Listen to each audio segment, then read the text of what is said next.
ইরানের সঙ্গে চলমান ৫ মাসের যুদ্ধে আমেরিকা প্রায় সব ক্ষেপণাস্ত্র প্রতিরক্ষা ব্যবস্থার মজুত শেষ করে ফেলেছে।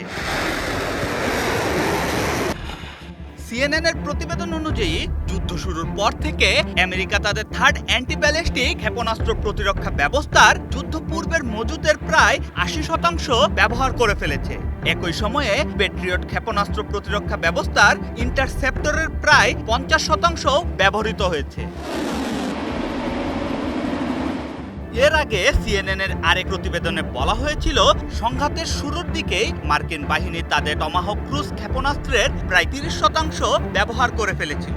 মার্কিন গণমাধ্যমটির দাবি, এই গোলাবারুদের ঘাটতিই ছিল অন্যতম কারণ, যার ভিত্তিতে প্রেসিডেন্ট ডোনাল্ড ট্রাম্পকে গত সপ্তাহে ইরানের বিরুদ্ধে পরিকল্পিত বড় ধরনের সামরিক হামলা স্থগিত রাখতে পরামর্শ দেন তার জাতীয় নিরাপত্তা উপদেষ্টারা। তবে এ বিষয়ে ভিন্ন ব্যাখ্যা দিয়েছে হোয়াইট হাউস। তাদের দাবি, গোলাবারুদের ঘাটতির কারণে নয়, বরং সৌদি আরব সহ উপসাগরীয় মিত্র দেশগুলোর অনুরোধ ও আঞ্চলিক নিরাপত্তা উদ্বেগের কারণেই প্রেসিডেন্ট ট্রাম্প ওই সামরিক অভিযান স্থগিত করেন।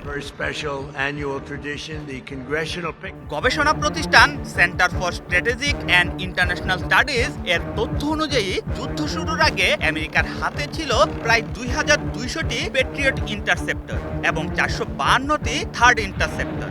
বিশ্লেষকদের মতে আধুনিক ক্ষেপণাস্ত্র প্রতিরক্ষা ব্যবস্থার এসব ইন্টারসেপ্টর অত্যন্ত ব্যয়বহুল এবং দ্রুত উৎপাদন করাও সহজ নয়। ফলে দীর্ঘমেয়াদী সংঘাতে বিপুল পরিমাণ ব্যবহার হলে মজুত পুনর্গঠন করতে দীর্ঘ সময় লাগতে পারে।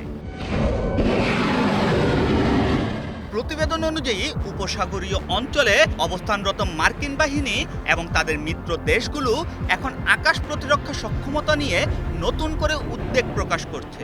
একাধিক সূত্রের দাবি, মধ্যপ্রাচ্যে আমেরিকার যেসব সামরিক ঘাঁটি রয়েছে সেগুলোর অধিকাংশই মার্কিন ক্ষেপণাস্ত্র প্রতিরক্ষা ব্যবস্থার উপর নির্ভরশীল। মজুত কমে গেলে ইরানের সম্ভাব্য ক্ষেপণাস্ত্র বা ড্রোন হামলা প্রতিহত করা আরও কঠিন হয়ে উঠতে পারে।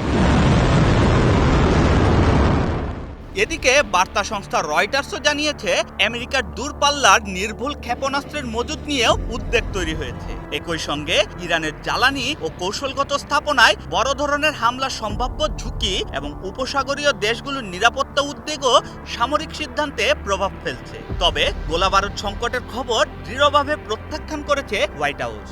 Quickly, they want to make a deal so badly they're tired. Shahriar Sunny, one digital desk.